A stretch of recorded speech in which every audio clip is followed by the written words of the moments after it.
Welcome to your seaport tour. This is one of my favorites. I love to, every time I have friends or family in town, I always say, make sure you go on the harbor walk, check it out. There's so many great things they offer around here. You got the restaurants, the boats, you got the water, the fish in here are incredible. They're so big. The tarpon are massive. They get fed and they're huge. Sharks, grouper, I've seen it all here. Great place. It's so entertaining, and some would say this is what put Key West on the map. There were so many major industries that came through here that brought wealth and great things. To start it off in the early 1600s and 1700s, it was just a great place because it, the deep water harbors, the deep water wells, fresh water, these great things just brought people through, and it was a great stop if you were heading on the big channel that goes up the Gulf, or you were going to Cuba, or anywhere in the States, New Orleans, or whatever. So it was a great place to stop and fuel up and get things together. So it was a great little harbor stop for people. So that kind of started and made things big and put Key West on the map a little bit there. And then in the early 1800s, this one's crazy. They actually caught and harvested sea turtles. I had a hard time believing this one when I started with the company, and then I had a moment where I realized that there used to be a restaurant over there on the harbor called Turtle Crawls. It's no longer there, but the sign still exists. And the turtle crawls make total sense now because they actually had crawls made out of concrete. So you had like two big concrete sides, and they were tidal. So the water would come in, fish could come in and out, but the turtles could not. So the turtles were stuck in there. They would pump them up, get them fed, feed them up, and then chop them up, process them, and people ate and sold turtle down here. Huge business down here for a while, which is so crazy to me. And then in the 1970s came the Endangered Species Act. When the Endangered Species Act came out, that kind of put the turtle business away, which is probably a good thing. I don't know about eating sea turtle on our seafood food tour. Sounds strange to me.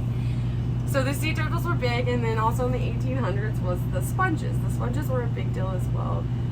The sponges around here were great. They were perfect, and then it was such a big deal and lucrative, and for about 50 years, the ones catching the sponges, the hookers, there was about 1,000 plus of them, 300 plus of boats.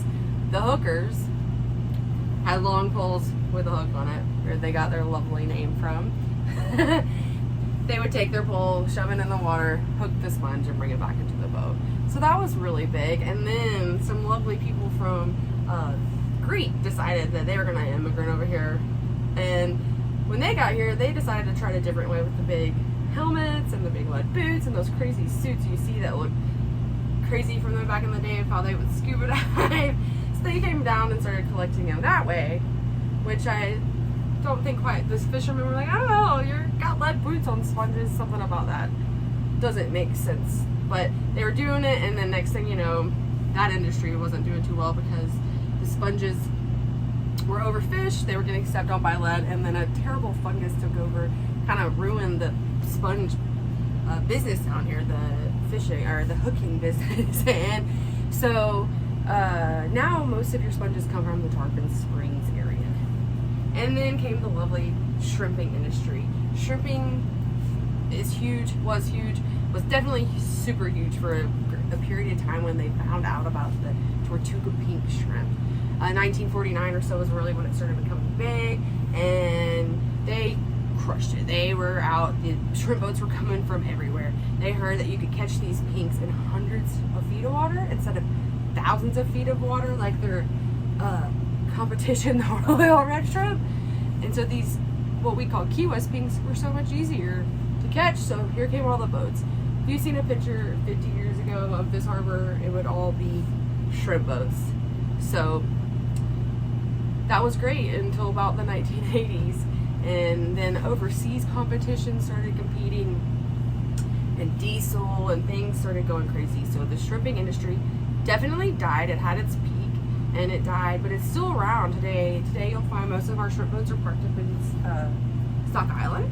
So they're still there, and they, on a really winter cold day, you'll see them right real close to Key West, trying to stay out of the really bad windy winter weather we get around here. Also, shrimping which brings us to this cool building. It's called Shipboat Sound. Does anyone know what that is? Yes, that was Jimmy Buffett's recording studio. Jimmy Buffett recorded a lot of awesome records and great things in that studio. Also with some other huge people like George Strait, Kenny Chesney, many people. Who wouldn't want to record in that studio? It's Shipboat Sound. You'll always know when someone is recording in there because they have a guard out front.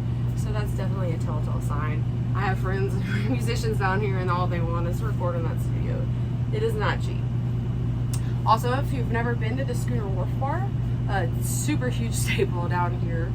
The Western Union Schooner, it used to be, it's a staple in maritime history. It's also down here, sort of the tallest ship's left. So Schooner Wharf, check it out. It's a great bar.